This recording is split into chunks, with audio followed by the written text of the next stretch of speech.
In a world obsessed with megapixels, autofocus speed, and computational AI, there is one name that still makes a photographer's heart skip a beat. Leica. For over 70 years, the M series has been the ultimate status symbol of the purist, the street photographer's weapon of choice and the collector's crown jewel. But we are currently standing at a crossroads. Rumors from Wetzlar are turning into a roar. The Leica M12 isn't just a new camera, it is a gamble. It is the moment Leica decides if they are going to stay a relic of the past or define the future of the luxury market. If you own an M10, an M11, or if you've been dreaming of that red your whole life, stop. Because the M12 is about to change the rules of the rangefinder forever. Welcome to my channel Tech Launch. Subscribe my channel and click on the bell icon for the new tech updates. Today, we're going behind the curtain to reveal why the M12 is the most anticipated and potentially the most controversial camera in the history of the brand. To understand the M12, you have to understand the pressure on Leica. In 2026, the smartphone in your pocket has more processing power than the Apollo moonlander.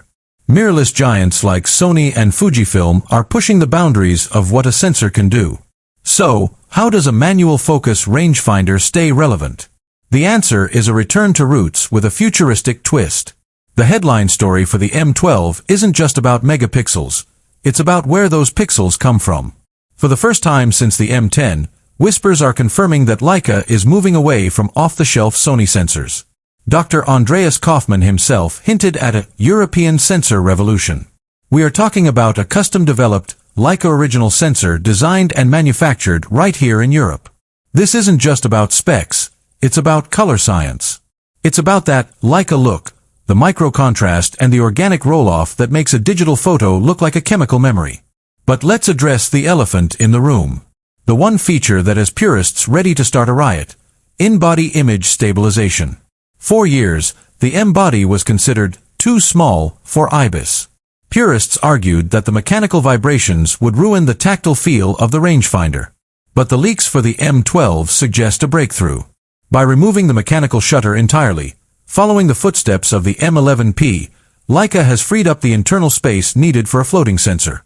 Imagine shooting a Noctilux f/0.95 at a quarter of a second, handheld, in the streets of New York at midnight, and getting a tack-sharp image. This would turn the M12 from a fair-weather camera into a low-light monster. Is it a betrayal of tradition? Or is it the evolution the M system needs to survive? And then there's the hybrid viewfinder mystery. For decades, the optical rangefinder has been the soul of the M. It's how you see the world, not through a screen, but through glass. However, as lenses get faster and focus becomes more critical, the traditional rangefinder has its limits. The M12 is rumored to introduce a hybrid system similar to what we've seen in the Fuji X Pro series, but executed with Leica's uncompromising precision. A lever on the front that lets you toggle between a pure optical window and a high-resolution 5.76 million dot electronic overlay. This would allow for focus peaking and exposure preview without ever taking your eye off the glass. It's the best of both worlds, but it raises a